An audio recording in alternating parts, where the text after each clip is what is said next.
Hello, I'm David. I'm the coordinator of the Maths Learning Centre at the University of Adelaide, and this is a revision seminar for data analytics in semester 2, 2025, the last semester of the University of Adelaide before the new university begins. How exciting.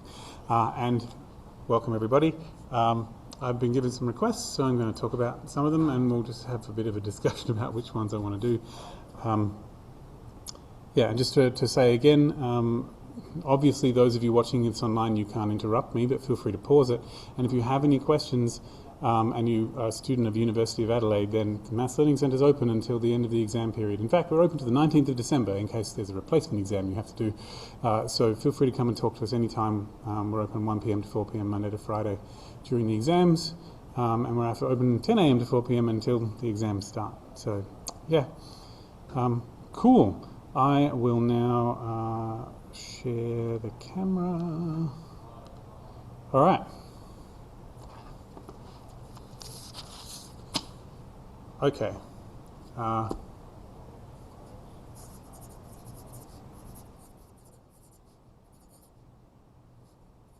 going to start here because I think that's a good place to start.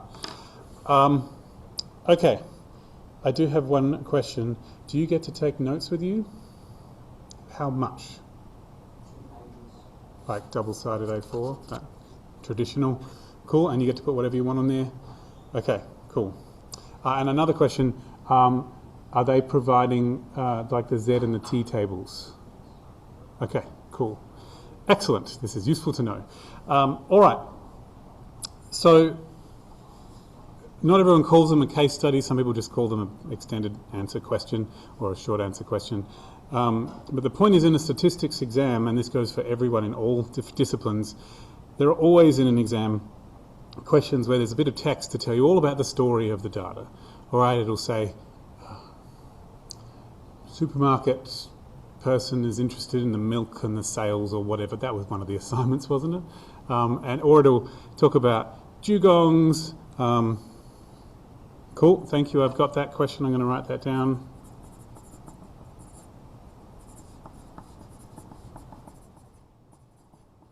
I was just asking the chat how to read Z and T tables. It's not showing me the chat, which is really distressing. Just give me a second. There it is. Let's turn that on. Yay. There we go.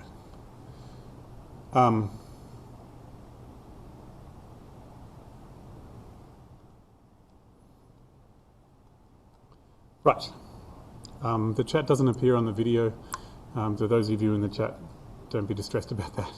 Okay, so the most important thing to keep in your mind when you read a case study is to slow down, because one word might make a difference to the meaning of something.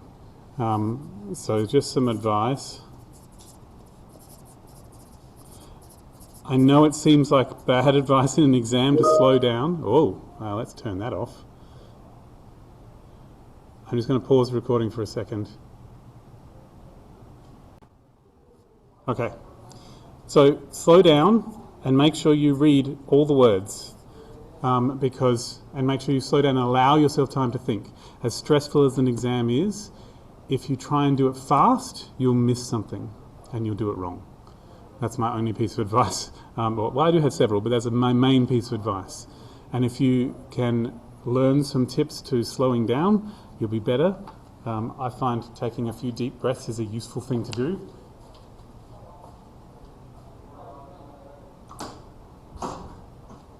Counselling Service has some good stuff on their website about how to manage stress in the moment. So things like box breathing and visualization and those things, different things work for different people, but if you can manage your stress, that will be useful, but also slow down. And if it helps you to slow down, you can literally cover up part of the words so you're not reading them all at once. And I know some of these things you go, that's ridiculous, but basically all the strategies that work for a person with ADHD or dyslexia will help you in an exam even if you don't have those things. Because in an exam, your heightened stress makes everything worse. So yeah. So the second piece of advice I have is called the 3 reads. which says that you should read each problem 3 times. And the first time you should look for the story. And the second time you should look at the details. And those details include the numbers. So the first time you read it, don't look at the numbers, just look at the story. And the second time you read it, then you're allowed to look at the numbers. And the third time, then you look at the goal. Until you've read the story and the details, the goal won't make sense. And once and you don't have to read at the same level of detail each time, but if you read it 3 times, you need to look for those 3 things in every problem. And the goal's usually at the end, but it's not always. And the goal's usually, each question mark usually refers to one piece of the goal. But sometimes people write questions with multiple goals in each section. They'll say, perform a hypothesis test and make sure you tell me about the null hypothesis and the parameters, and you've just got to tick them off. So make sure you keep a list of everything you're supposed to say so you don't forget it, because you're not going to be able to go back later and fix it. Yeah. So there you go. That's my general advice about reading for an exam. Is that useful? I hope it is. And then the last thing is that unfortunately you're just going to have to know stuff. It is quicker, like you can write anything you want on your cheat sheet, or whatever it's officially called. You can write anything you want on there, and that's good. So on some useful advice is that you need to have the things on that sheet, that formula sheet, that you personally need reminding of. Having everything is possibly less helpful than having the things you know you need. So when you're looking in your study and anytime you go, oh crap, I can't remember that, and you have to look it up, that is definitely something that has to go on your formula sheet, because it's something you have to look up. So every time you end up having to look up something, that's when you should just check if it's on your formula sheet and put it on there. So that's one thing.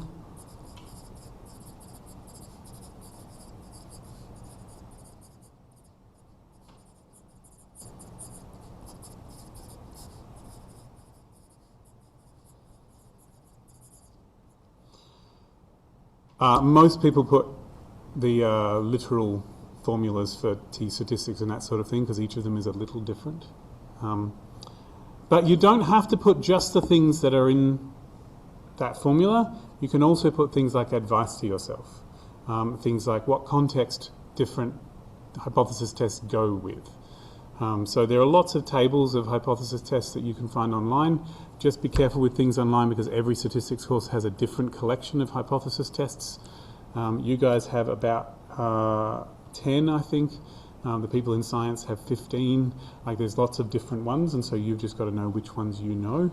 And they're called by different names in different places in the world. So if you're ever Googling or ChatGPTing to get a good list, check very carefully against what's in your notes, because they're all different. Yeah, so that's basically what I'd say. And then in terms of problem solving, we have a problem solving chart on the Maths Learning Centre wall, and the first step is to prepare yourself, which means emotionally and resources wise, so make sure you take all the stuff to your exam you need. And the second thing is to understand the problem, which is what this is about. And only after you've understood the problem can then you decide what to do. And a lot of deciding what to do outside of an exam is looking up examples, right? You all did that. You went to the My Uni, you went, oh, it turns out that there's an example there that's really similar to the assignment. But there's only so much space you have in your formula sheet, so you need to put the things on there that you would get from an example, which is advice about how to do things. And you also need to use your memory and go, I remember something similar to this. That's a useful thing. And the other thing is that it's very often useful to just start doing something. Find the part of the question you know how to do and start doing that. Because once you've started, then your brain will start making connections to things you remember. So, yeah. There you go, general exam advice. I hope it's useful. Yeah. As to case studies, really important in an exam. I know that I said just start, but it's useful in an exam to not give them more than they want. Give them exactly what they asked for.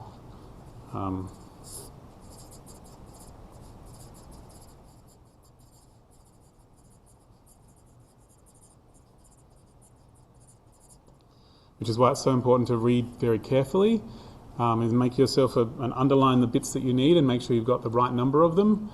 And it's totally appropriate to use dot points unless they specifically ask for a sentence interpretation, and then you do exactly what they asked.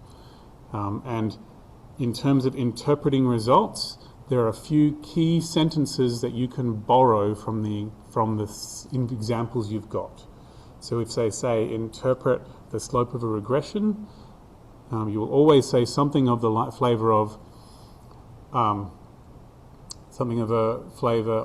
for every increase of 1 in whatever x is called, there is a corresponding increase of whatever in whatever y is. And so you can make yourself a sentence frame that has gaps to put the right things in, and you can just write exactly that sentence with the correct context things in the right places. It is not wrong to do that.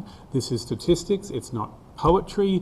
Your own words are stupid, you should use the words that they gave you, okay? They're not stupid, but the point is that they are expecting certain sentences and you might as well write exactly what they expect. It'd be much easier for them to mark and much easier for you to do. And if you say it any other way, it's just wrong. I'm sorry. Probability is like that. If you say it, if you try and mix it up and say it creatively, you just say it wrong. I'm sorry. It's just really sad. Okay, I've seen a couple of extra questions, so I'm going to pop them in. Okay, all right, that'll do. I'm glad to have started there.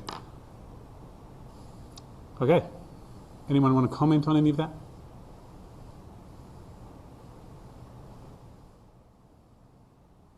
Cool. I'm going to try and remember to stop at least every 5 minutes and give you a chance to respond or ask questions. You can always interrupt me, put your hand up, call out, whatever, but I will try and stop to do that. So now we have to decide what to do now. Okay. Anything I don't get to that's on this list or anything in your mind, remember there's past revision seminars on the website or on YouTube, and there's also the Maths Learning Centre. You can come and visit us all the way up to the exam. Okay. I've got quite the list here, which is probably too much, but we'll check it out.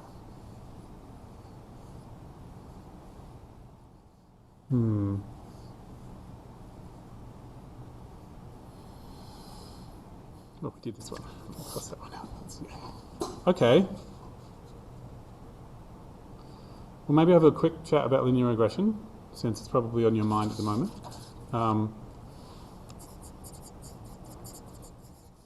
But I'm going to have to check some things, so I'm going to need you all to help me because, as I said, every statistics course does things a little differently.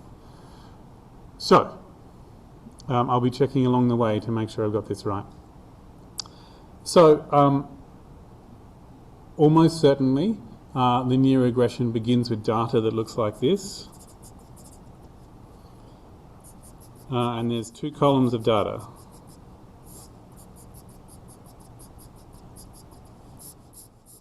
And what's in those columns is numbers.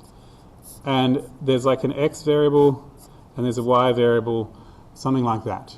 And these will usually be names. It'll be like age and income, or advertising spending and profits, or whatever.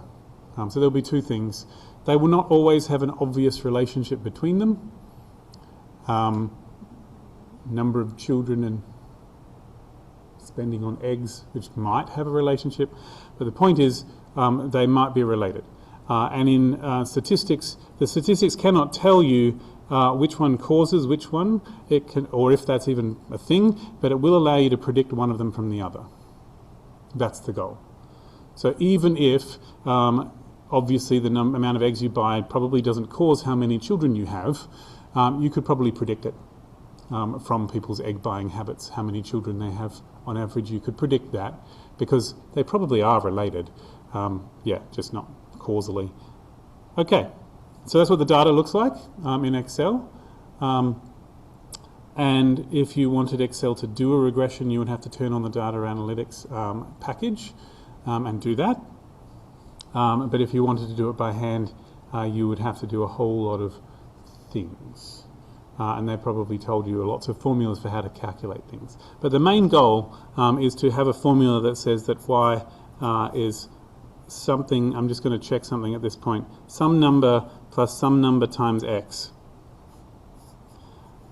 In some courses they call these numbers beta. Is that what your lecturer calls them? Like this Greek letter? And most of them call this one beta 0 and this one beta 1. Is that what they call it? Okay, cool. That's good. Some people use just the English letter B, but I just wanted to check. And some people call this one 1 and this one 2. So I'm just checking. So this is the ultimate goal. And the reason for that is that there's two reasons. One is that we're imagining the graph that we draw for this, the plot, if you like. And the other one is that we're saying that, look, there's some sort of like average amount of y, and then it'll go up a little bit, this much, depending on what x is. And so if x goes up by 1, that'll make this answer go up by this beta 1 because of the way the algebra works. But the thing is that it won't be exactly true. It won't be true that if this was the formula, then every time you had a specific number for x, it would always give the exact same answer for y if we use this formula. So there's a little bit of randomness going on because that's statistics. And so the traditional formula has an epsilon here. Is that what your lecturer does? Or do they use an e? Do they use this letter or the letter e? It probably doesn't matter, but I'm just checking. I don't want to be wrong. And I can't look in my uni because they didn't give me access this semester. Right, and what they normally do is they say that if you are at this spot in the list, so I is where you are in the list, it actually stands for index. And it says that if you're at position I in the list and you've got that x, and then to get the matching y, you will have to add the matching random bit. Is that how they use it with the i's? Yeah, okay, good. So this is a description of each row of this table separately. So this is the index, and it's which row of the table we're in. So this thing is usually called the linear regression model.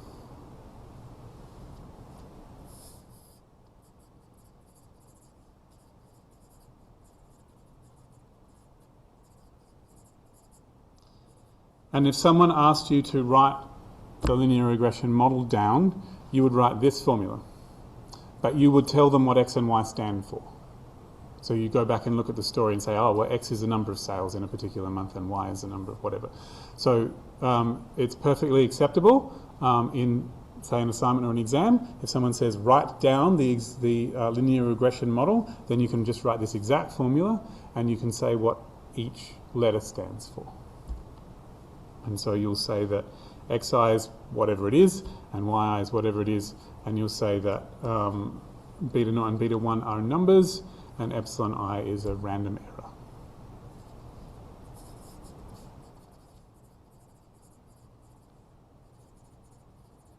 Now, it says error.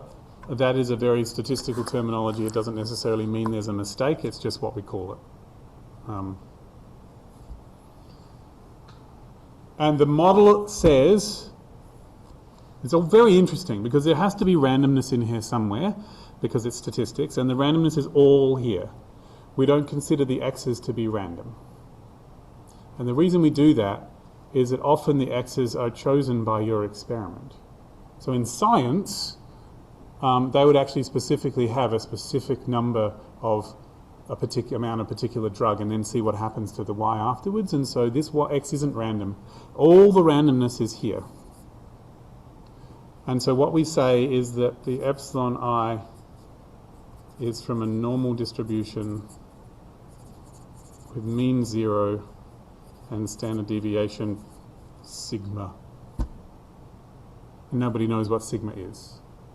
I mean, it is the standard deviation.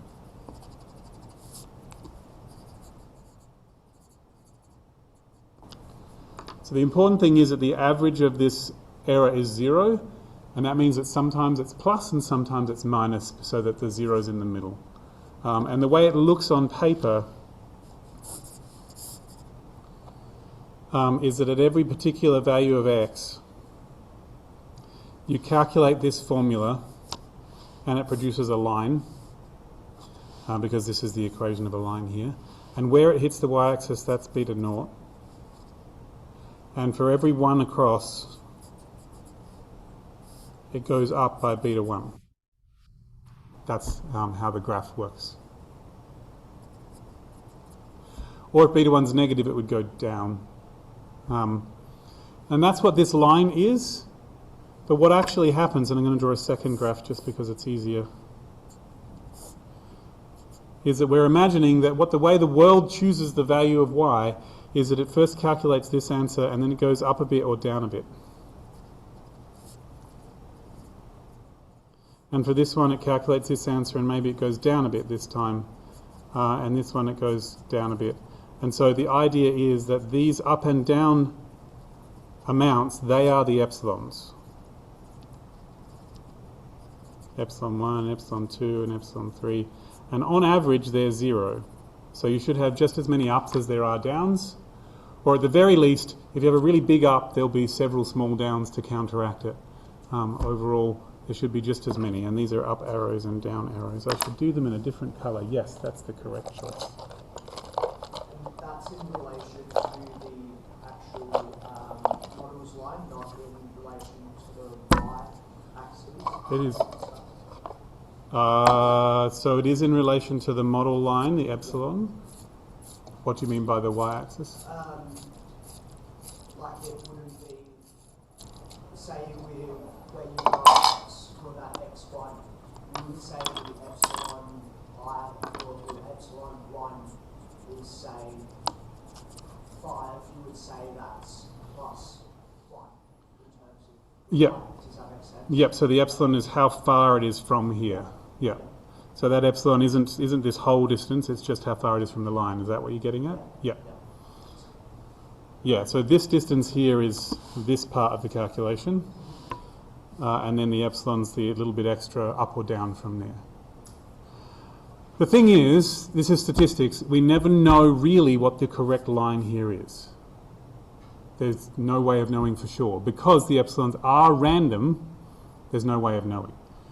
But what the calculation that you do does is it makes this line as kind of the best one. It's the line of best fit. And the calculation is done specially to make the sum of the squares of these numbers as small as possible. Because we're going to assume that the error is as small as it could be. That's our best choice. That's how lots of things are done in computer science and maths and economics, is to go, well, we're just going to assume our error is as small as it can possibly be, and that's what it's going to be. So this is the real one, but we don't know where that line should be, and our goal is to find the best possible line. And the concept of how this works, of what Fisher or Pearson probably, all of this was invented about 100 years ago. It's the 100th anniversary of the p-value this year. It was first published in 1925. So I'm still figuring out how to teach it. Anyway. So the idea is that you've got your graph already, you've got your original data,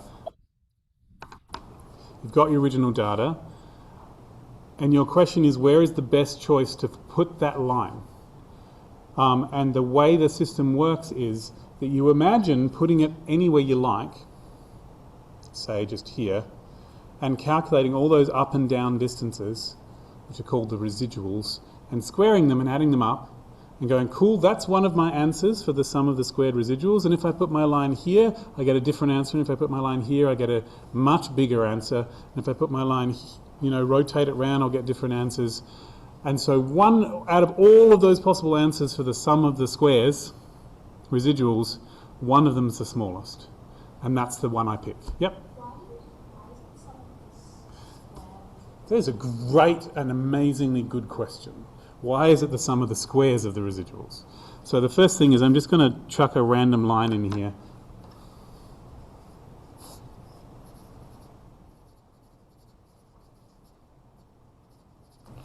And then these are all the up and down.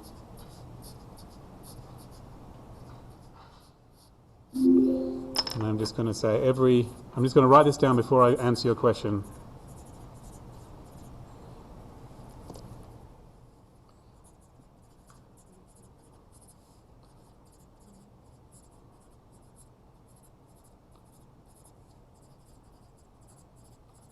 Every random line has a sum of squared residuals, and you choose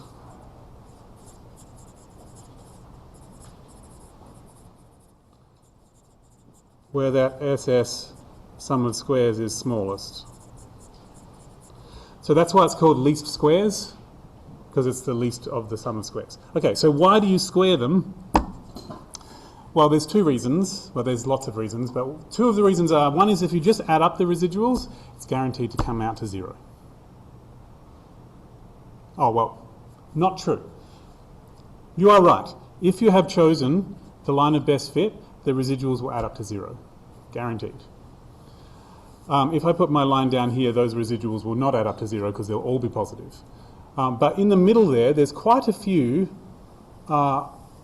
where as you rotate that line, it'll still have the same number above it as below it.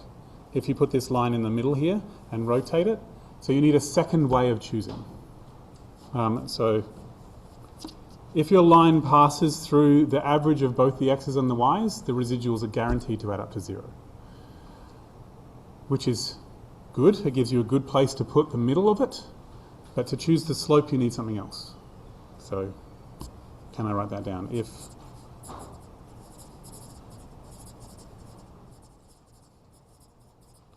the line passes through x bar, y bar,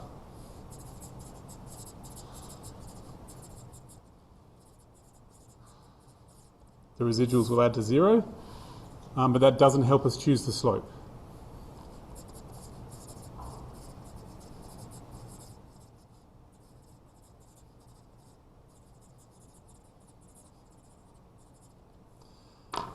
And the other thing is that, look, if you had one that was really far below and a hole that were above, that fact that it's really far below currently is making the total lower. But if you square it, it'll become positive and it'll make the total higher and say, look, it's not very close to that point. So if you square them, the ones that are below will contribute just as much as the ones that are above to say how far away are you. Now theoretically you could just ignore the minus signs and do the total of the absolute value, but absolute value sucks as a maths function, and to do the calculus that's required to prove that this works, absolute value sucks. But squaring's easier. And so just from a maths point of view, squaring's easier to do. Because you can just tell a computer to times by itself. So, but from the maths theory, the squaring's easier. So, need something more. So we square first. And what that does is that the negative ones count the same as the positive ones.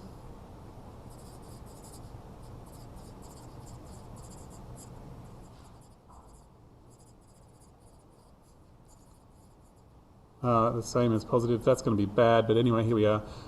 And also, there is one other reason, which is that when this was all invented, remember this was invented by mathematicians, and the people who invented it were thinking about multi-dimensional calculus. And so the idea is that if you want to know how far apart two lists of numbers are, so we're trying to figure out this list of y's here, the real values of y, and the list of y's that are the spots on the line of best fit, that list of y's. If you want to figure out how far two lists are apart, then what you're thinking about is that each list is like a point in like 21-dimensional space or something. And so if you want to know how far apart they are, you should use Pythagoras' theorem, which has squares in it. So that's why it's Pythagoras' theorem. So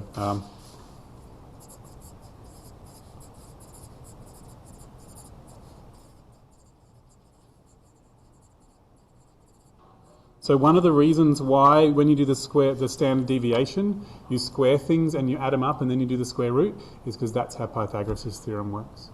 So it's very, very clever, which is why it's so hard to understand.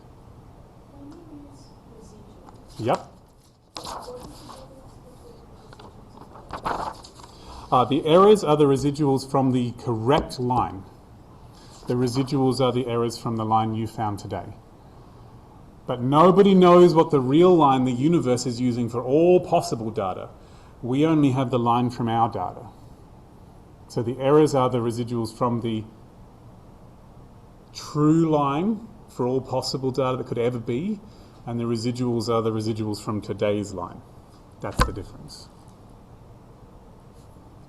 Does that answer the question? Yeah.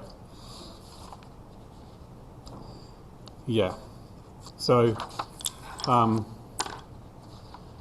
the difference is that this is the real value of beta naught and beta 1 that the universe has in its great big book that decides all things.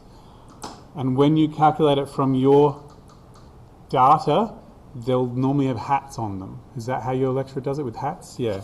So I'm just going to write that down because it's a very important thing to say.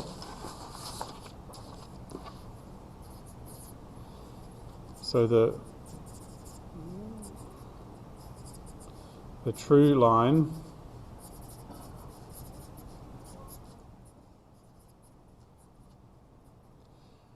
and the line from the data, today's line, I don't know what to call it, the observed line.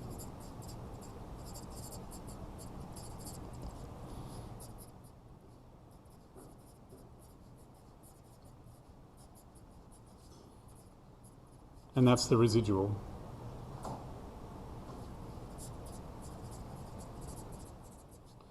Whereas this thing's the error. So these two numbers are the ones you calculated from the data. These ones are the real ones the universe, the angel that decides this has in its mind, but we don't know. And so these ones are from the data. These are the estimated.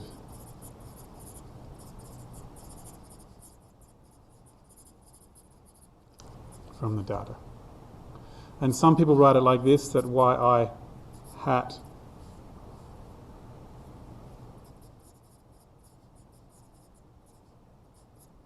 like that, and this is the y value on the line of best fit from your data, whereas this is the y value on the line of best fit from the universe. Yeah. So do we ever do anything with true lines? No, because in its statistics, no one ever knows the true line.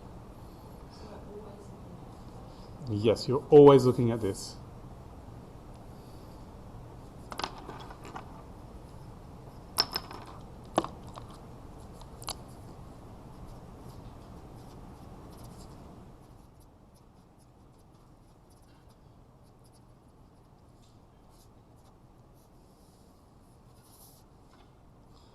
The only way to know this for sure would be to do a census of the entire thing.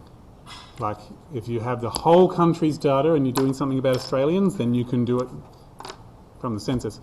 But the thing is that in most economic situations, the real population doesn't exist yet.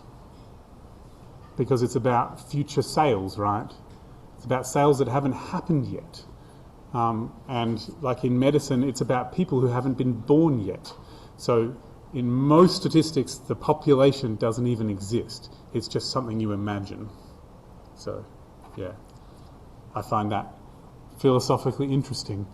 And I don't worry about it most of the time, but every so often I find it really fascinating that people talk about populations as if they're really there, but they're not. Most of the time, they haven't been made yet. So we're just imagining them. And that's what statistics is about, a lot of imagination. And so when they say, what is the model? They're saying, well, what are you imagining? And then they say, what is the regression line? That's what you calculate. Yeah. Yeah, okay. Thank you for asking questions. It makes the whole thing better. So that's the idea of regression. And then what we haven't done here, at the moment, what the purpose of regression is to answer a prediction question. Say, how can I predict one thing from another? So at the moment, you've got all of your original data, and you know exactly that when x is what this number is, that's what y turned out to be. But the purpose of regression is to say, well, if x was just this random number I'm imagining, what would y work out to be then? Because it's about having control over things to say, well, if I change my value of x, what will y become? And so it's a prediction question. That's what regression is designed to do. But there are some yes or no questions involved in regression, and yes or no questions are answered with hypothesis tests. So in statistics, that there are like 4 different kinds of questions. There's yes or no questions. There's what is this number questions, where you predict a particular number. There is prediction question, where you just try and say, well, what's the mean? There's prediction questions, where you're trying to find a formula, which is what this is, and then there's graphs, basically. So yes or no questions are always answered with the help of a hypothesis test. And so there are some different questions you can ask here. And they all happen here. So prediction, what is this number sort of question, an estimation question, is usually answered with a confidence interval. We did confidence intervals, right? Yeah. Did they do prediction intervals in this course? Oh, good. That's great. I normally answer with confidence intervals, and yes or no questions are answered with hypothesis tests. And prediction questions are usually answered with formulas, which is what regression is for. Okay. So, I've got ahead of myself. Sorry about that. The first thing is, how the hell do you calculate these things? And there's some there's some theory that is very cool and uses multivariable calculus, and they didn't show you the proofs, and that's fine because no one really wants to see that more than once in their life. And that produces some formulas for these things, which I'm going to try and remember, but you're going to have to look up and tell me if I'm right. So the first thing you're going to need is you're going to need beta 1 hat, and I'm almost certain that this is this, but please correct me.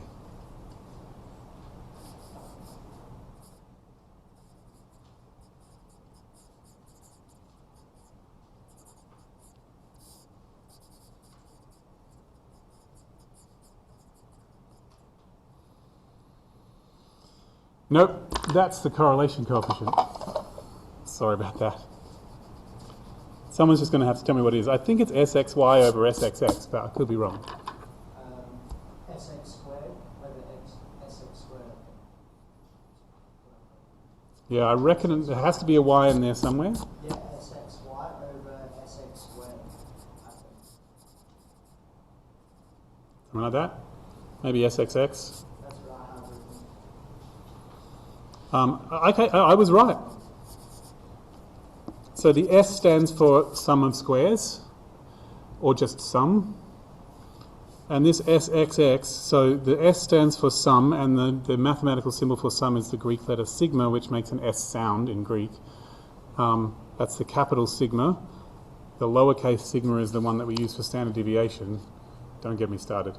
And then when we're saying X, we mean how far X is from its mean, and how far Y is from its mean.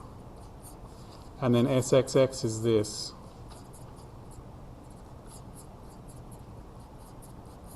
And I know you could write squared, like SXI minus X bar squared, but this feels nicer to me, it's easier for me to remember. So when it says SXY, this is the X, this is the Y. Just let me. And this is X and X. So what this means is, and technically it's supposed to be I equals 1 to n, I equals 1 to n. So in your Excel sheet, you need to figure out what the mean is, X bar. That is really hard to see. I'm just going to write it again without all the stuff behind it.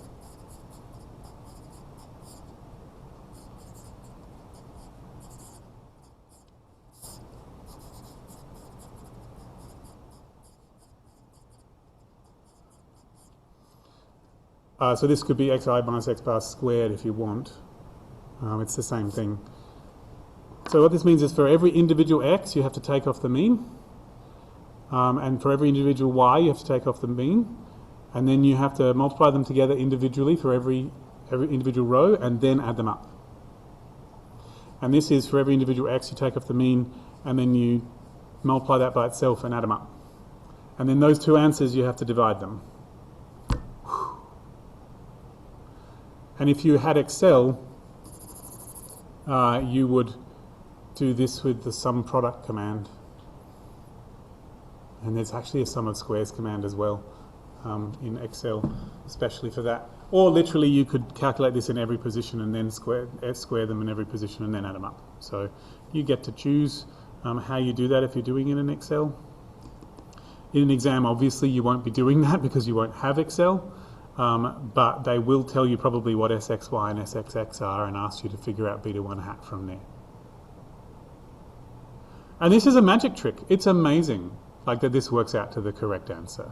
I'm still amazed that someone figured this out. It's so cool. So once you've got beta 1 hat, then you can figure out what beta 0 is from there. And I never remember the formula for it, but what I remember is that the line of best fit passes through the thing that has the mean of x for x and the mean of y for y. So I know for sure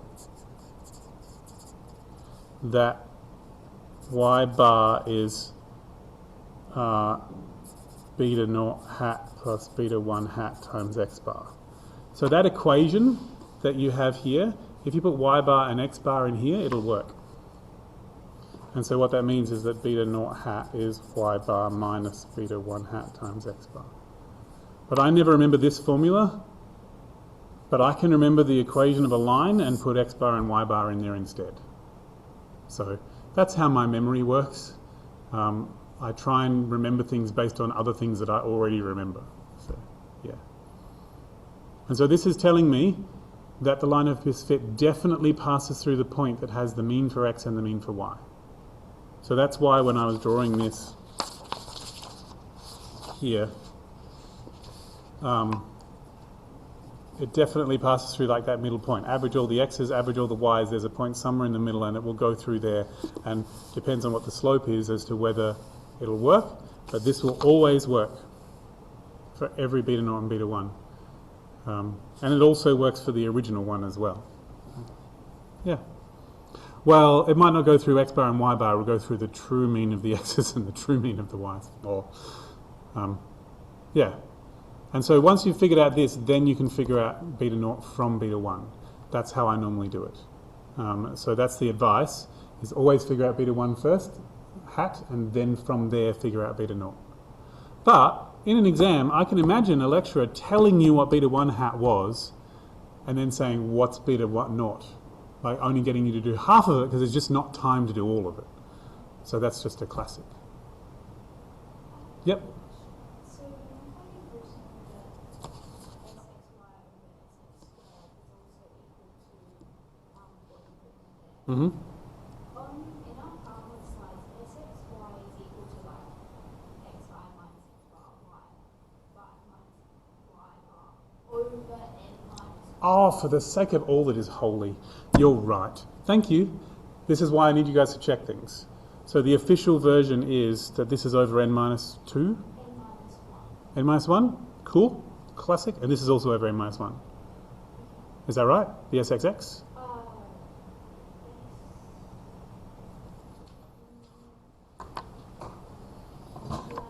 Yes, please.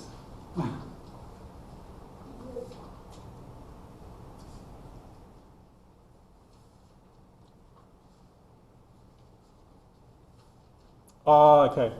Nope, I get it. Thank you. Okay, so just got some things to add. I call it SXX, but you could also call it SX. That's what you meant by the SX squared, right? Yeah. So the standard deviation of the x is squared. Right, okay, cool. Just going to adjust some things. So SXY is in fact this divided by n minus 1. That's what SXY is. But SX squared is also this divided by n minus 1. And so the dividing by n minus 1s cancel, because they're the same on the top and the bottom. Why is the SX squared also divided by n? Because when you calculate a standard deviation, you divide by n minus 1 as well. Yep, so literally what we've done for the SXY is we've done exactly the same calculation we would normally do to do a standard deviation. Well, a variance, sorry. And we've replaced one of the x's with a y. So when they invented this process, they invented the word variance so that they could do this. Standard deviation that terminology was invented first. But they needed a word for the bit in a standard deviation just before you do the square root. So just as an aside, just to remember,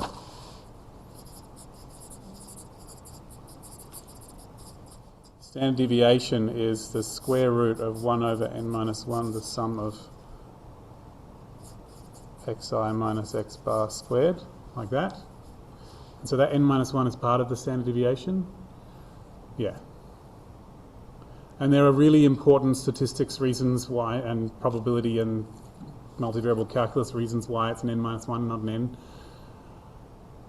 It's just the way it is. And so the variance is the bit without the square root. Yeah. And so we're comparing to that here. So the reason why when you've got a beta 1, you don't need the n minus 1s is because they cancel, because that's off both the top and the bottom. Thank you for clarifying that. Really important to tell me that sort of thing. Yeah. One of the reasons why n minus 1 is because you're imagining all of the other sets of data that would give the same standard deviation. And you're only free to change all but one of the data values and keep the same standard deviation. Because once you've changed all but one of them, then the last one has to be whatever it is to keep the standard deviation the same. That's why it's called degrees of freedom. Okay. These are all excellent questions. In terms of an exam, I don't know what your lecturer is going to do. I presume they've given you a practice exam because they're required to. Have they done that? Good. That'll give you the idea of the length of the questions, but it won't give you an idea of exactly what the questions will be. But some lecturers really give a lot of advice, so please go back and look at the last few weeks of videos and see what Ruby has said, because there'll be things she spoke that she didn't write that are about the exam. So, yeah. Okay, so that's the formulas. And what that means is that if you know if you've figured those numbers out, and if you ask Excel, it will just tell you what those numbers are, without actually doing all of the individual calculations. It will tell you the various sums of squares involved, but usually you're just looking to see what those coefficients are. That's their official name. So beta naught is the constant.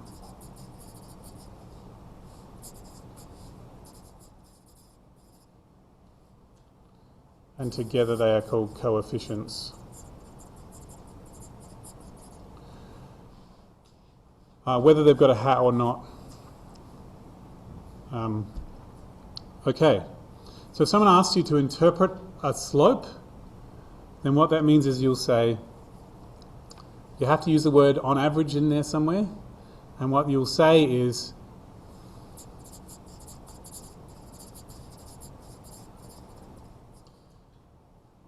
something like this.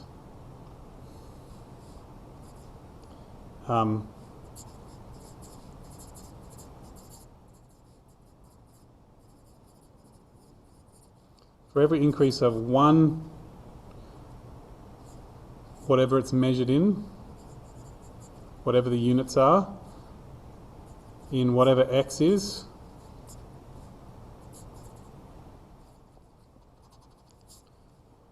whatever y is, increases or decreases by whatever the number is on average. That's a nice way of saying it.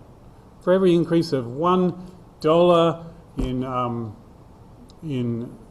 advertising spending, income decreases or increases by this number on average.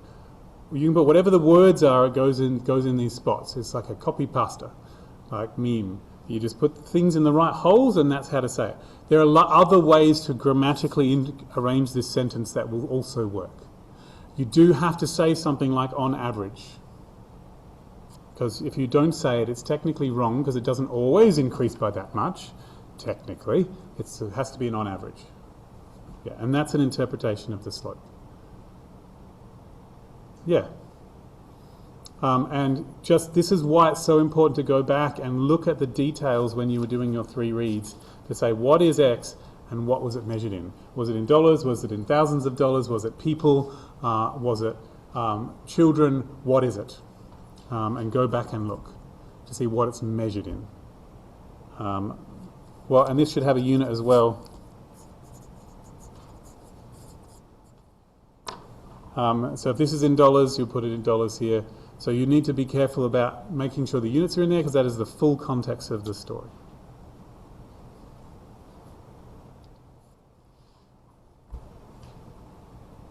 Okay, just want to do a quick example.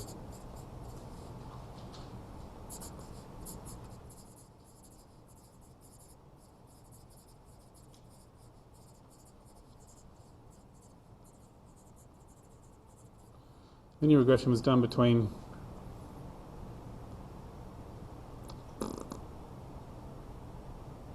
give me a second.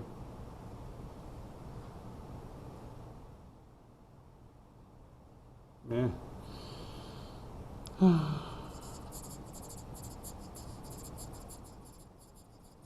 Shark attacks and temperature.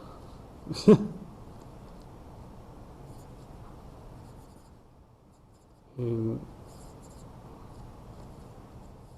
just a second. I'm going to say ice cream sales in South Australia.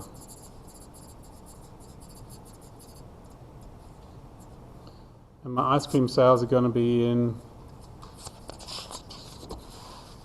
so each month the number of attacks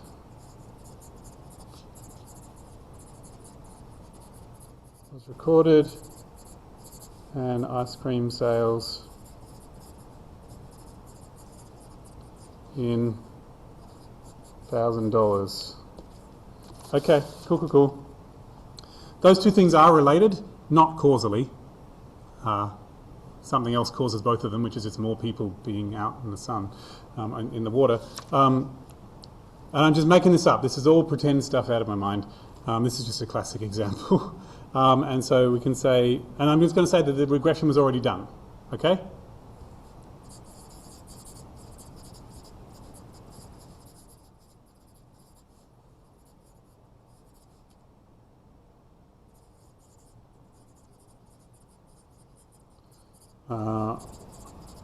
That regression showed the regression line was. That's ridiculous. I'm just going to... Luckily, they have much longer to write their exams than I do.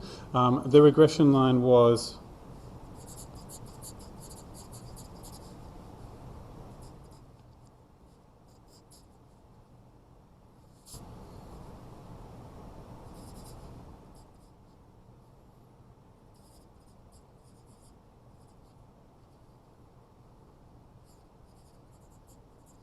This is extremely unrealistic, but that's what I've got. That the predicted number of attacks is 3, let me go 3.1, plus 0.18 times the number of sales. Nope, that's not going to have a heart on it, like that. Okay. And normally in an exam question they tell you some other information. They would also tell you the standard deviation of the residuals, and they would tell you the standard error of these things. But I'll come back to that later.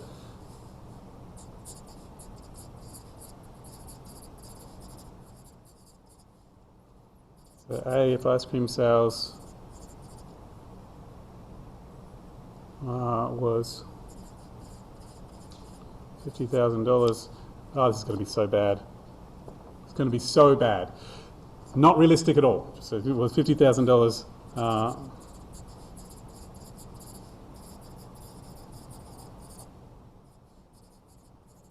What would expected shark attacks be? And B,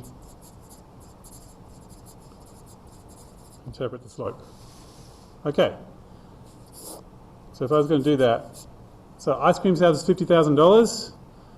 This formula tells me how to calculate shark attacks from the ice cream sales. And so I should be able to use this number to figure out what it is by putting it in the formula. I just need to check what the units are, and the units are thousands of dollars. So the number I have to put in is 50,000. And so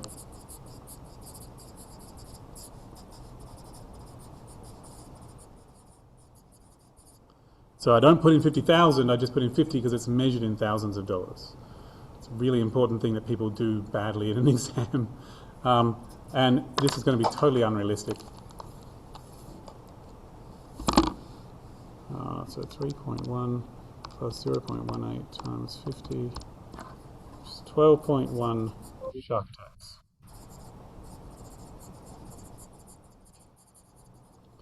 That's an average number, so it obviously can't be 12.1, but that's fine.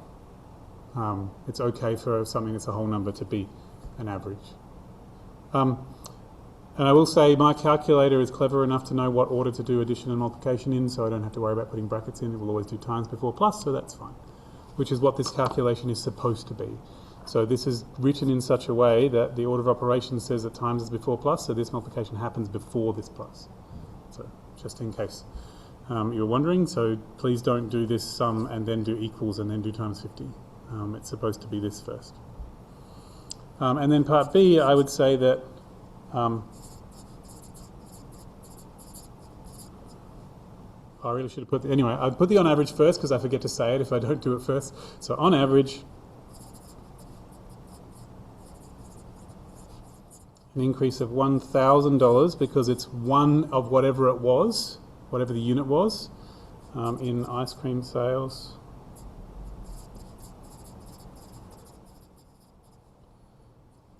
Corresponds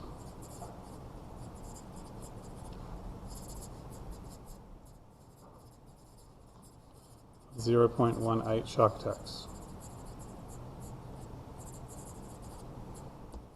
So I've said the word on average, I've said an increase of this corresponds to an increase of this. Cool. And I know it's an increase because that's a plus. If that had been a minus, I would have put decrease in that spot.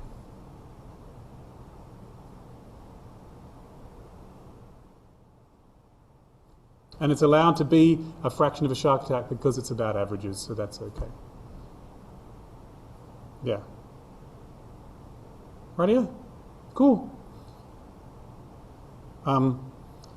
That's the classic using the equation, the formula.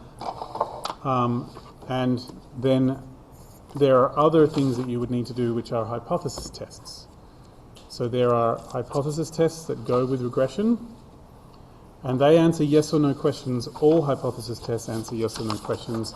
And the yes or no question that the hypothesis test for regression answers is there a relationship?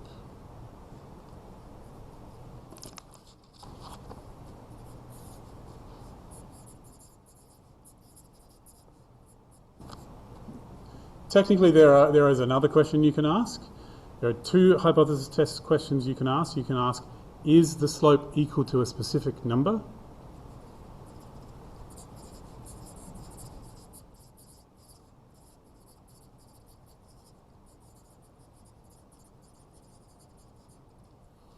That's one question you can ask. And the other question you can ask is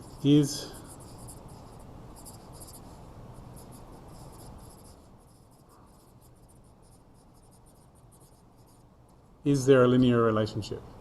They are yes or no questions, and hypothesis testing can answer both. And in fact, this question is one of these, after all. But the most common question is this one.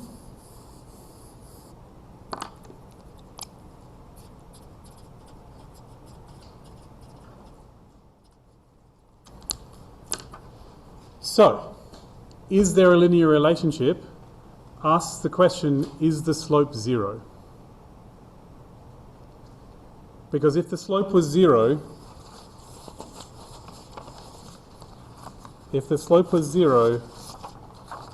then this formula would be 0 times x, and it wouldn't involve the x at all. And that would be saying that x and y are not in fact related at all, because the x is not in the formula for y. So that is why the question of is there a relationship means that beta 1 is 0.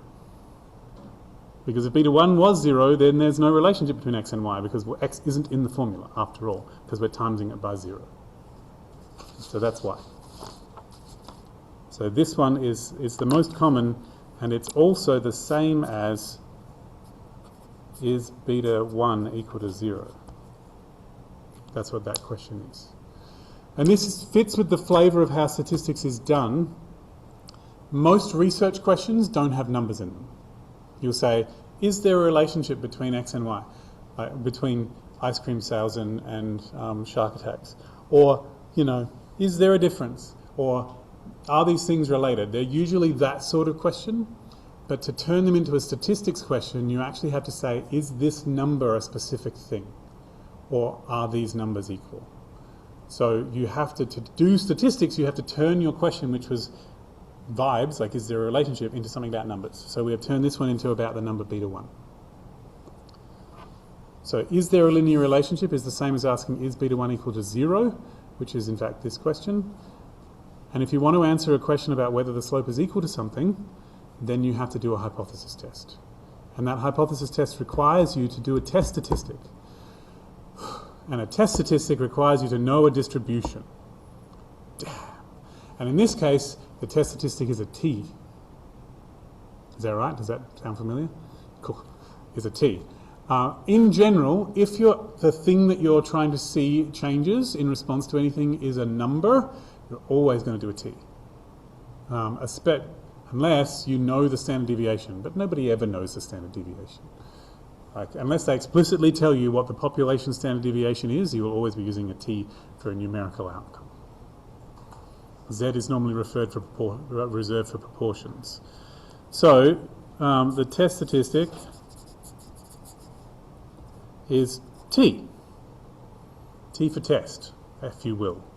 And it is beta 1, the real beta 1 hat, minus whatever you think beta 1 should be, in this case 0. But if you thought beta 1 should be 3, then you would put the number 3 in that spot, if that's the question you're asking. Divided by the standard error of beta 1 hat. And you are not given, I don't think, a formula for what this is. I could be wrong. If it does exist, it'll have lots of square roots and crap in it.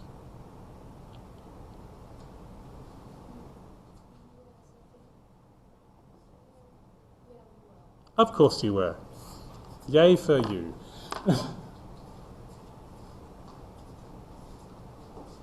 I were writing an exam for this course, I would not expect you to remember what that is. But that is, I am not your lecturer, so I don't know what sort of psychopath she is. So, oh wow, cool bananas. This is the square root of the SSE over n minus 2. Okay, and the SSE, no, it's on there, it's on this page. It's just here.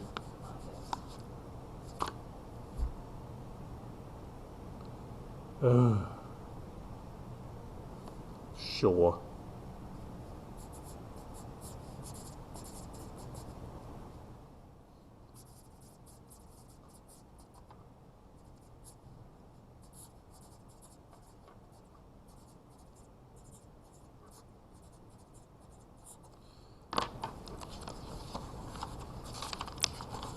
There's probably another formula for that somewhere.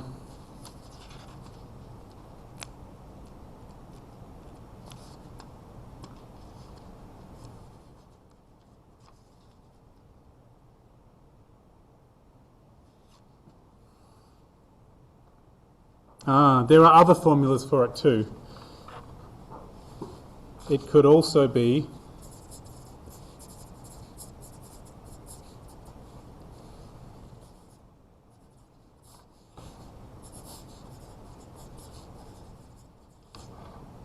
that. Sure. You do you, I guess. And the SE is got a formula of its own from somewhere else. That would be the standard deviation of the residuals, I reckon.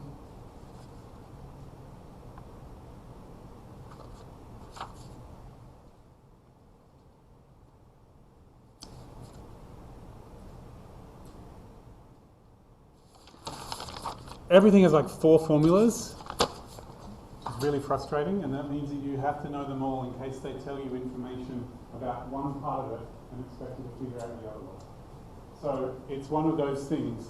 If they told you what S epsilon was and what Sx was, then you could figure out the standard error from there. But if they didn't tell you what S epsilon was and they told you these things, you could figure it out from there. I don't know what she's going to do. If I were her, I wouldn't do any of this and I'd just tell you what this number was. That's what I would do, but I'm not her. Yeah.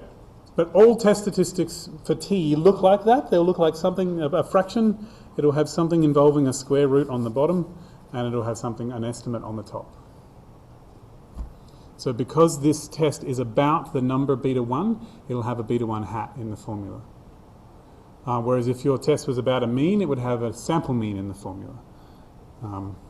Yeah.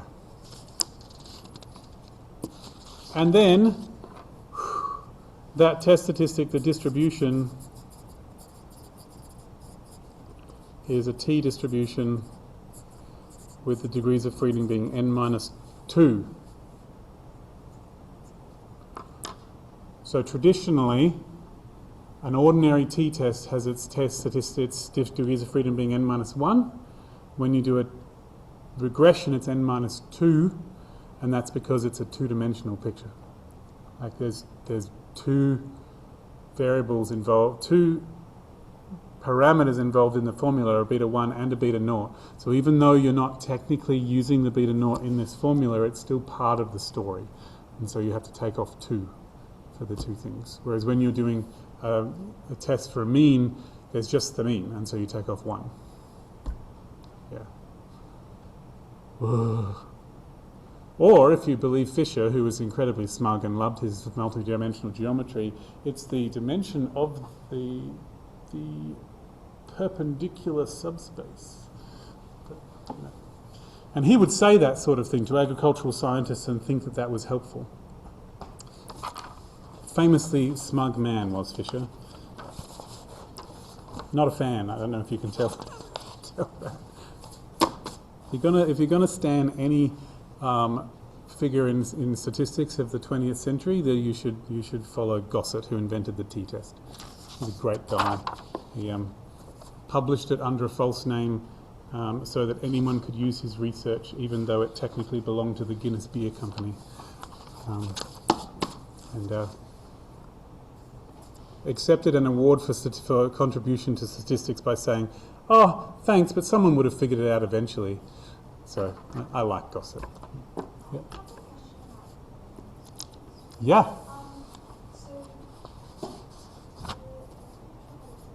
the S beta hat 1, you were saying was equal to the square root of SSE on n minus 2. Yep, that's what the page said. Isn't that just the standard error? That's the standard error of beta 1 hat. So they have different notation. Probably. Okay. Were you thinking about what is this thing? Yeah. Yeah, that's got its own formula. Yeah, because that's what I've got here as it being its own formula, what you've written down as Oh crap, I'm sorry, I've done the wrong one. Bear with me. You're right.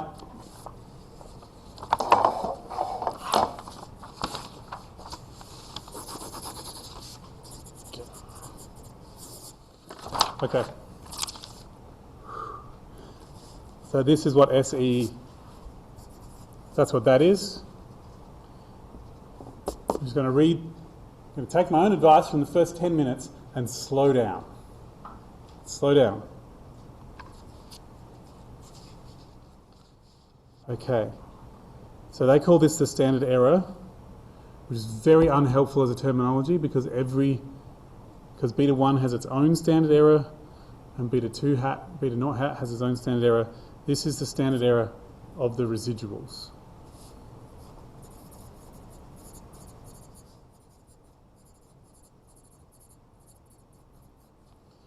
And that is the standard deviation of the residuals. Literally, that's what SSE stands for. It's the standard sum of squares of the error, so the variance of the residuals. Okay, the world makes sense again. Okay, so SSE is going to have 3 possible formulas, and I'm going to, oh, for the sake of all that is holy.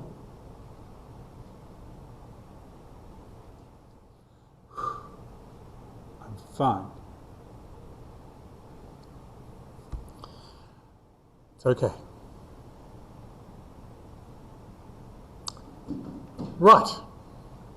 So the difference is, to see how we've got a little s, a little s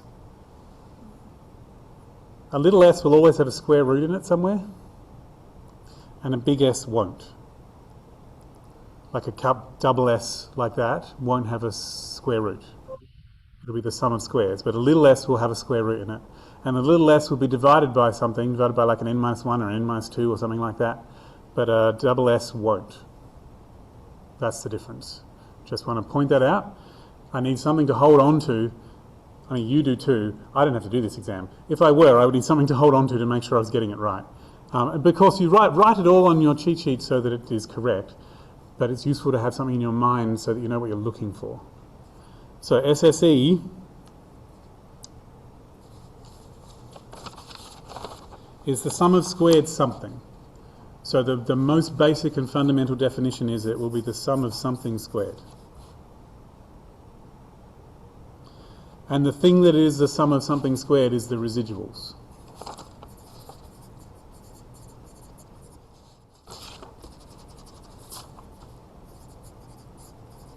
So way back at the beginning, all those little green lines I drew where I was trying to figure out what the sum of the squared residuals were, this thing, they're the things that we're squaring here to do this SSE.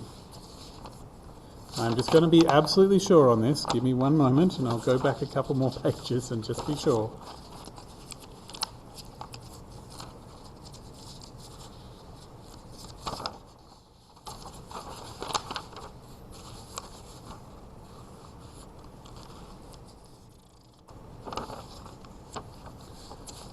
So what that means is the residuals is the same as how far the real value of y that you've got in your data is from the predicted value of y, which is the value of y on the line of best fit.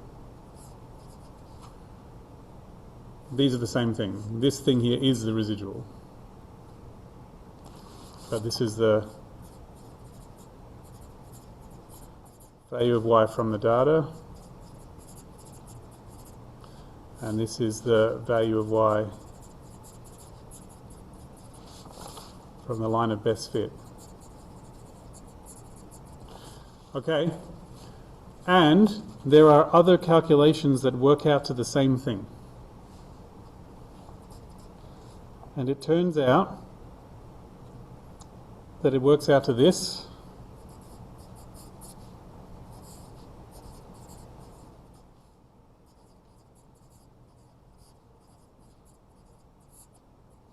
As well. This is the standard deviation of the y's. This is the variance of the y's. This is the variance of the x's, and this is the covariance of the x's and y's. So this here is very, very similar to the formula for beta 1 hat, but beta 1 hat doesn't have a squared there. Beta 1 was just sxy on sxx, like sx squared. So just note that that's the difference. So this is technically beta 1 hat times sxy.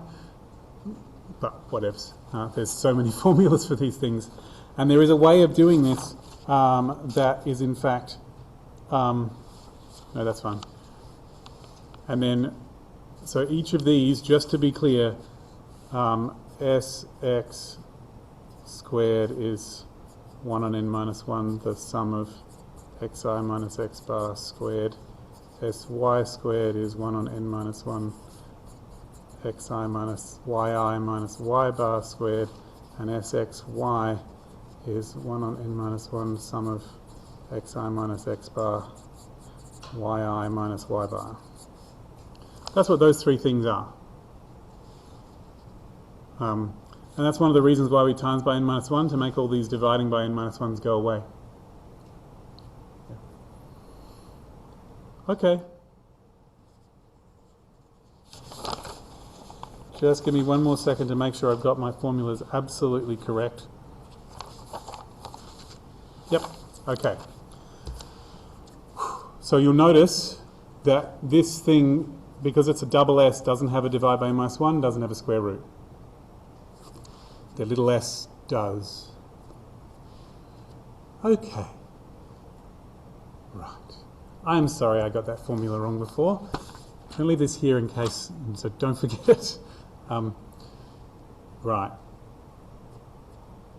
All right, and then the actual standard error of beta 1 hat, which we know will have a square root in it, because it's a little s,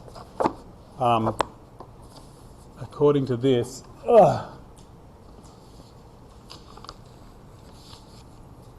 is the SE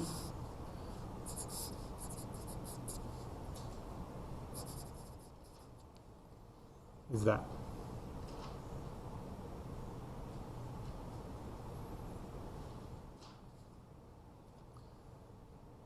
So just to be absolutely clear about what's happening here, to figure out the standard error of beta 1 hat, and I wrote that as SE back here, so I should rewrite that as just S.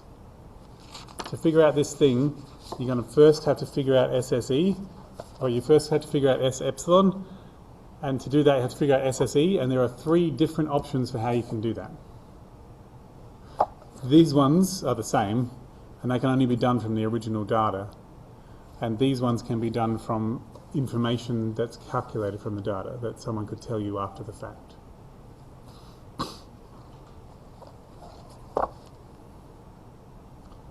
So it seems to me that there are even more shorter formulas for this that could be figured out. But as far as I can tell in your notes, they don't seem to have any other ones. So I'm just going to point something out in these notes here. For copyright purposes, these belong to whoever wrote them, so that would be the lecturer for this course, but officially the University of Adelaide. This is similar to what I had before. This one is NAPLAN results and whatever STR is, which I presume is a particular score. I had shark attacks and ice cream sales. And underneath they put brackets here. That's telling you the standard errors.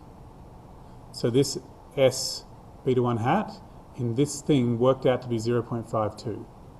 So in this example, they didn't tell you any of the SSEs or the SY squareds or the SXYs. They just told you the final answer for what S beta 1 hat it was. And this is S beta 0 hat. So this is enough information to do the hypothesis test. Just that number and the standard error is enough to do the T statistic. So in my silly little example about the shark attacks, I don't currently have enough information to do the t-test. I also need the standard error that goes with this number here. And it's tradition to put it in brackets underneath. But once I had that, then I could do it. Okay. And once you've calculated your t statistic, then you have to look up in the t table what the critical value is to decide if you're going to reject or retain. You can either use the critical value to decide of whether you reject or not, or you can use the p-value, but you'd have to calculate that. And if you're using a table, it will not give you an exact p-value. So this is a good time to do a t-table. I'm just going to extend that example.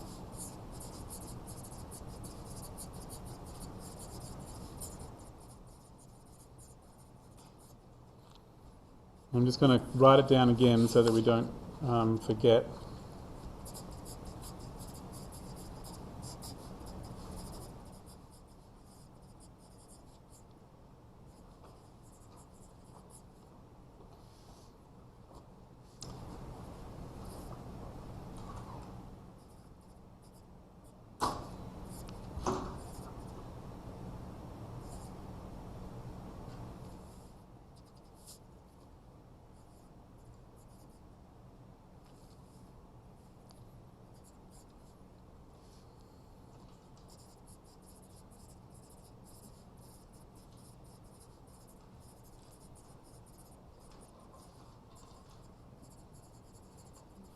Standard errors are shown in brackets. Okay, so that's my plan. So if I wanted to now say, is there a relationship between shark attacks and ice cream sales? Use the hypothesis test.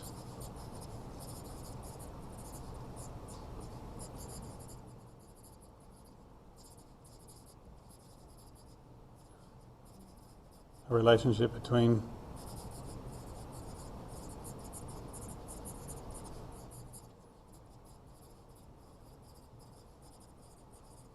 and ice cream sales. If I wanted to do that, then I would say the tested null hypothesis is that beta 0 is 0. Beta 1 is 0, sorry. Because the question of is there a relationship is that beta 1 is 0. And you're supposed to do an alternative one at the time, aren't you? Do they use a capital A or a small a, or do we not care? For the alternative hypothesis.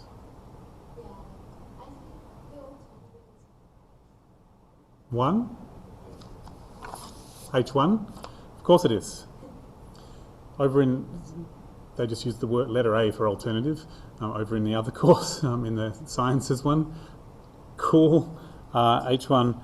And since we haven't been specified exactly how it doesn't have a relationship, then we'll just say not equal to. So they didn't say decide if the slope is positive, because if they'd said that, this would be a greater than 0. They said is there a relationship, which means that it's either 0 or it's not. And then the test statistic is that t is that. And in our case, that is 0.18 minus 0 over 0.057. And then I would ask my calculator what that was. I don't need to do the minus 0. I'm only putting it in to just prove to the reader that they know that it could have been a different number if they'd asked. If they'd asked, use a hypothesis test to decide if the slope is more than 1, then I would put 1 in this spot.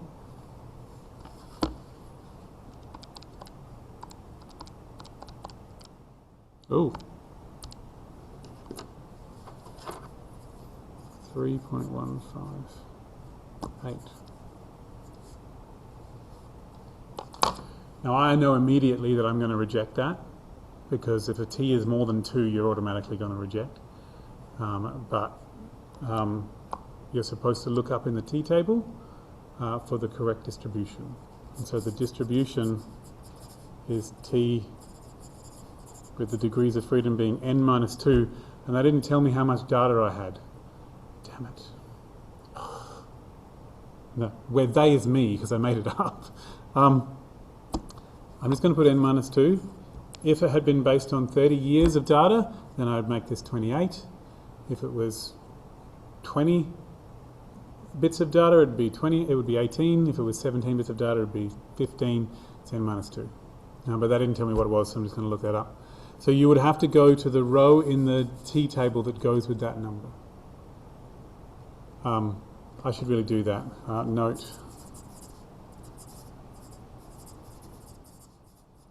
based on 15 years of data. And in the original story, it said that each piece of data was a year, and so that will be 15 minus 2, which is 13. So I would need to go to the t table and look up row 13 and find this number. Or I can go to the t table and look up row 13 and find the critical t that goes with a specific p-value. So I need to find a t table. So this is where I'm going to share the internet.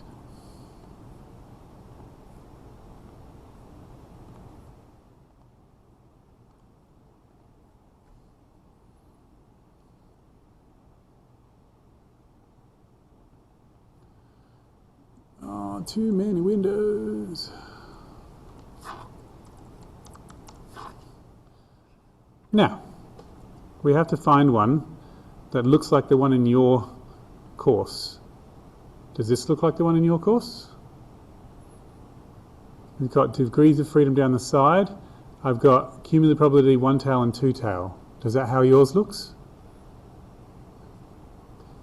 Every two table is a little different.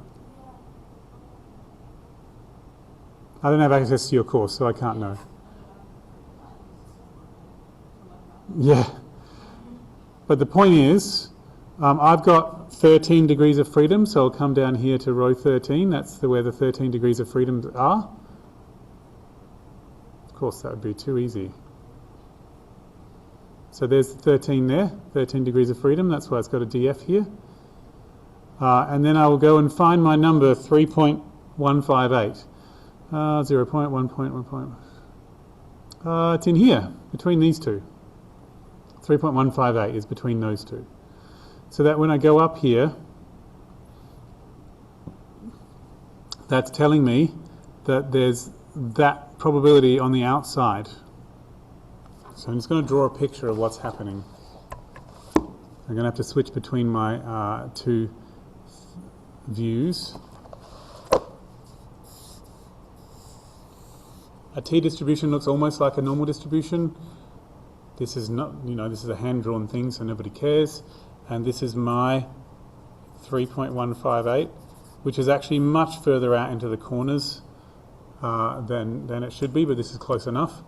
And I'm supposed to also colour in the other side because it was a not equal to instead of a one-sided. So not equal to means I have to do both sides. And I'm interested in what's going on out here. So that bit out there is the p-value, and I really want that to be under whatever they told me, which they didn't, so I'm going to make it 0.05 because no one told me. So assume the significance level is 5%, because that's tradition. If nobody tells you what it is, then assume it's 5%. And then I have to see, for 13 degrees of freedom, where the mark is for getting to the 5% mark. So since it's both sides, that means I need this side to be 2.5%. Together they're 5%. So I want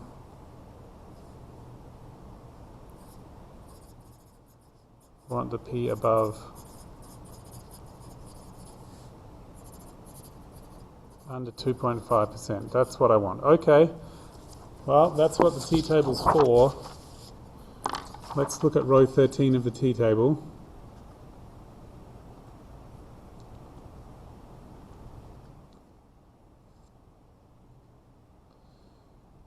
So that I can either go and find the 2.5% mark, which is this point here, and compare my t to the one that goes with that. So the 2.5 above percent mark is 2.160 for 13 degrees of freedom.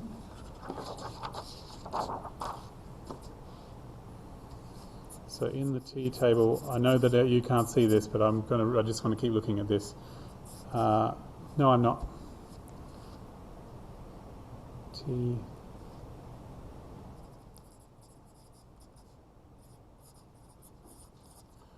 Okay.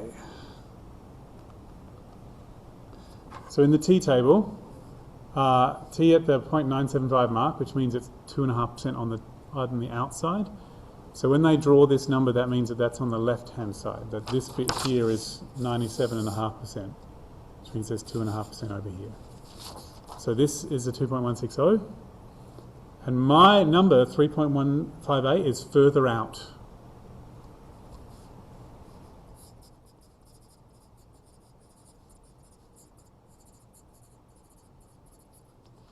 I'm just going to draw a picture of that. Here's the 2.160, and that would make this bit 2.5% and this bit 2.5%, which makes it 5%. And the actual t that I've got is further out than that. It's 3.158, which means that the p-value's got to be lower. But in general, if your t is further out, then you reject. So reject the null hypothesis and conclude there is a relationship.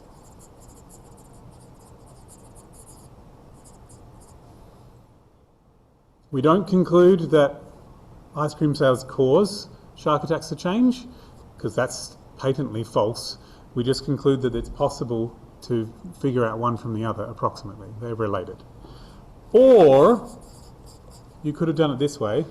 You could have gone to the t table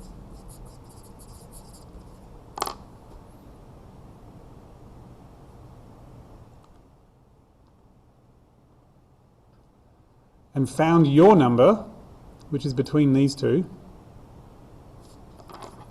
So in the table,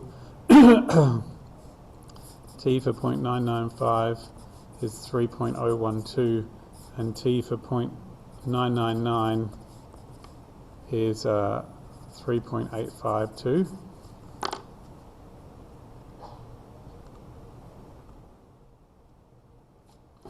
So that means that if my test statistic had been exactly 3.102, the p-value would have been, this probability above would have been 0.005.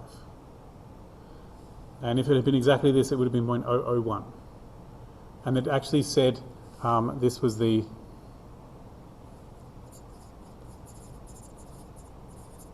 probability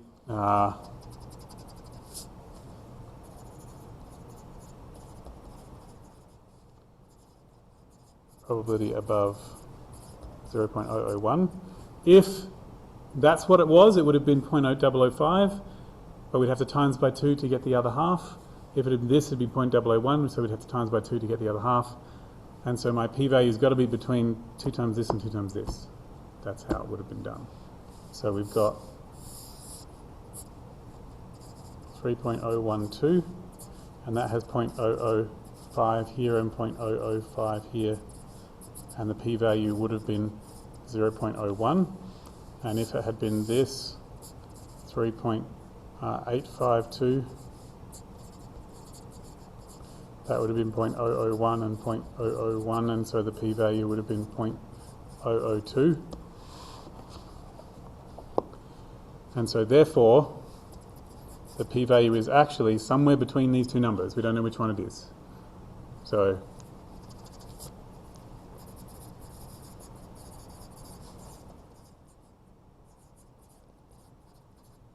but either way, they're both definitely less than 0.05, and so I still reject. So that's the other way. I give you both because sometimes a lecturer will say, do you reject or not? And you just compare it to the critical value. And sometimes they'll say, give a range for the p-value. And that's how you would do it. You would find the nearest numbers in the table and figure out the p-value that goes with each one and say, well, it's got to be between those. Yeah. So we'll still reject because it's definitely under 0.05 no matter what. Yeah. So just wanted to say that is how it's done, that you get to choose. If they ask specifically for a p-value when you're using a t-table, the best you can do is figure out two of them and go, it's got to be between them. But it is more traditional to just use one of them and do a reject or retain, which is quicker, because in an exam you just don't have time. And even if they did ask this, you could still do this and you'd maybe get half the marks, as long as you made the right choice of whether it was reject or not. Do they use the word retain in this course? They just say reject and not reject. Reject and not reject? Yeah. Again, everyone does statistics a little differently. So this process of using a t-table is the same whether you're doing regression or a paired t-test or an unpaired t-test or whatever. All the t-tests, you use the t-table the same way. And they were designed specially to hook up to the t-table which already existed. Yeah. But, and it was Gossett who invented the t-statistic. So, thanks, Gossett. Yeah. So, that is plenty of regression. There are other things. There's probably a confidence interval that goes with it too. Confidence interval for that beta 1. Is that a thing that you do? No? Then don't worry about it. It's okay. That's in other people's courses.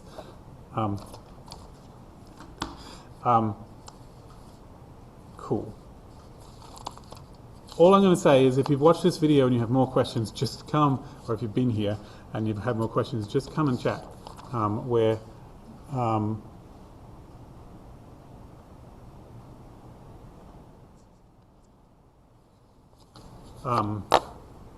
We've got plenty of time. When is your exam, by the way? I like this.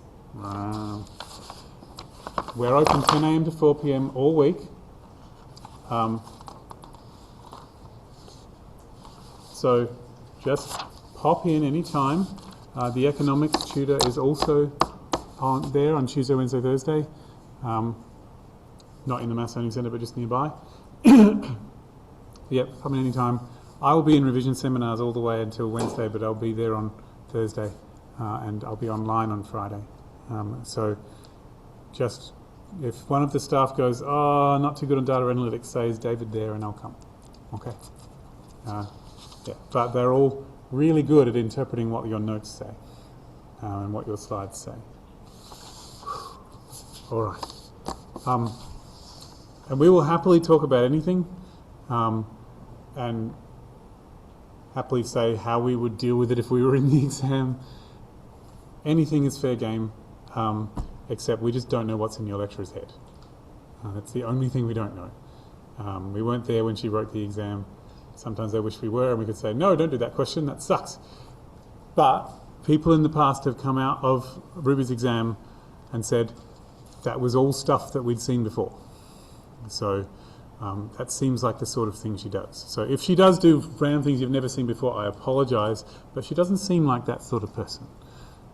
So just to give you some hope on that. Right. Well, yeah, anyway, I'm going to stop there.